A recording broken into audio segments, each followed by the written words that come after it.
കർക്കിടകമല്ലേ ഡോക്ടറെ? കർക്കിടക ചികിത്സയും കിഴിയും കർക്കിടക കഞ്ഞിയൊന്നുമില്ലേ എന്ന് പലരും എന്നോട് ചോദിക്കാറുണ്ട്.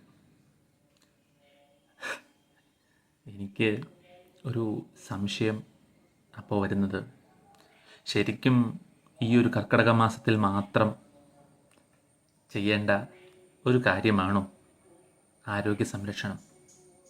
അല്ല. കർക്കിടക മാസം എന്ന് പറയുമ്പോൾ കേരളത്തിൻ്റെ കാലാവസ്ഥ അനുസരിച്ച് തണുപ്പുള്ള, അഗ്നിവൈഷമ്യമുള്ള ഒരു കാലഘട്ടം. ഈ കാലഘട്ടത്തിൽ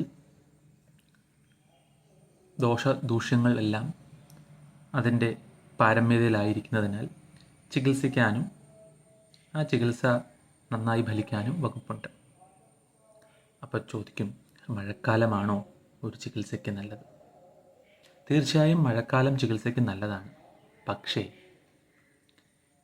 അത് ആ ഭൂവിഭാഗത്തിൽ താമസിക്കുന്ന ഒരാളാണെങ്കിൽ അത് കൂടുതൽ നല്ലതാകും. ഞാൻ എന്നും ഇതിലും തണുപ്പുള്ളൊരു സ്ഥലത്ത് താമസിക്കുകയും കർക്കിടക മാസം ആയതുകൊണ്ട് അല്ലെങ്കിൽ ഒരു മഴക്കാലം ആയതുകൊണ്ട് ചികിത്സിക്കാൻ വന്നേക്കാം എന്ന് ചിന്തിച്ച് വരികയാണെങ്കിൽ ആ മഴക്കാല ചികിത്സയിൽ വലിയ പ്രയോജനമൊന്നുമില്ല. പിന്നെ കർക്കിടകത്തിൽ മാത്രമല്ല നാം ആരോഗ്യത്തെക്കുറിച്ച് ചിന്തിക്കേണ്ടത്. കർക്കിടകം മുതൽ അടുത്ത കർക്കിടകം വരെ ചിന്തിക്കൂ, തുടർച്ചയായി ചിന്തിക്കൂ. ആരോഗ്യമെന്നത് ഒരു മരുന്ന് കഴിച്ചാൽ ലഭിക്കുന്ന ഒരു കാര്യമല്ല, നമ്മളുടെ സ്ഥിരമായ പ്രയത്നം കൊണ്ട് കിട്ടുന്ന ഒരു കാര്യമാണ്. അതുകൊണ്ട് തന്നെ ആരോഗ്യ സംരക്ഷണത്തിന് പെർസിസ്റ്റൻസ് അത്യാവശ്യമാണ്.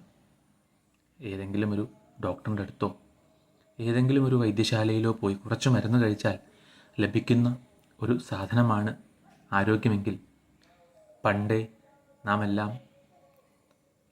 അസുഖങ്ങളൊന്നുമില്ലാതെ ജീവിച്ചേനെ.